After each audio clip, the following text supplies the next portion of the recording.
Hello everyone, welcome back to the next video. In this video I will show you how you can change the rotation of a live video recording using CameraX in native Android application with Media 3 effects. So let's get started. So first I have created a native Android project with XML layout, so I'm using the empty views activity, but if you want you can use Jetpack Compose as well, it's up to you. So first let me show you guys the output. I'm mirroring my device, so the output might be a little bit laggy, just bear with me over here. So first I'll just give the camera permission, then I'll give the record audio permission as well. And here you can see like I have clicked on the start button to start the recording. Here you can see the video has been rotated by 45 degrees. So yeah, that's how you can. I'll just move my camera as well just to prove it to you, and I can click on stop as well, and this will create a video for us. And now I can just go back to my files app, and here you can see this is the video, and I can play with it. The start button to start the recording. Here you can see the video. So yeah, that's what this tutorial is all about. Let's see how to do this. So first you need to go to build.gradle.kts, and here you need to add camera core, camera 2, camera lifecycle, camera video, camera view, Android X Media 3 effect as well as Media 3 effect. Once you have added this, we actually add the version number inside libs.versions.toml. So here we add this camera core, camera 2, camera lifecycle, then this Media 3 effect, which is still in alpha at the time of me recording this video, but if it does become stable, make sure you use the stable version, and this Media 3 effect version as well. Then here we use this Android X camera lifecycle, Android X camera 2, camera core, camera view, camera video. So make sure you add all these lines of code, and at the bottom you also need to add Android X Media 3 effect as well as Media 3 effect. So once you add this, you will see a sync now button, so you just have to click on it and it will download the dependencies for you. I have already done that.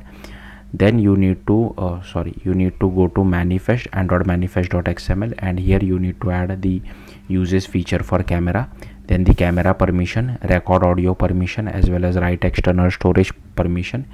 Then here you need to go to res layout activity underscore main, and here you first need to create this preview view whose width and height is 0 dp, and we constrain it to all sides of the screen. And then here we have one button as well where the width and height is wrap content, and we constrain just it to the bottom of the screen, and here we pass the id as well, and the text is start. Then we just go to Kotlin plus Java. Over here we go to this main activity. Firstly, these are all the imports which I have. So again, I'll simply scroll through this. Feel free to pause the video and just copy all these imports. So I'll simply scroll through this file. Again, there are some unnecessary imports which you can remove as well. Here we have annotated with this with @unstable API. So if I just comment this out, at the bottom you can see that we are getting this particular error. That's why.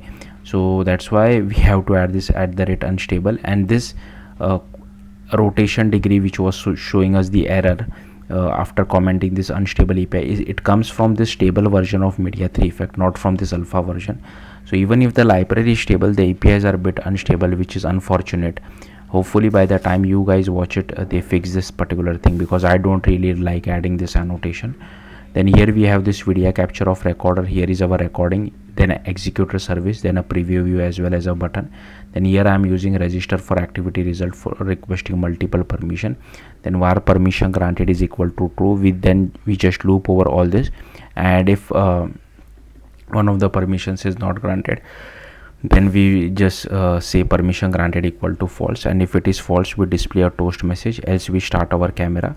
Then inside on create we initialize our viewfinder, we initialize our button. If all permissions are granted, we start our camera, else we request permission. Then here we just do button.set on click listener, we call capture video. Inside capture video we do video capture, and then we just do button.is enabled equal to false.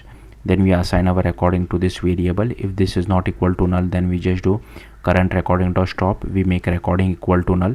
Then here we define a simple date format. Then we do content values.apply, passing our display name, mime type, and if Android version greater than p, we also set the relative path. Then we define the media store output options. Then here we do video capture.output, passing our prepare recording, and if permission of audio is granted, then we just do with audio enabled as well.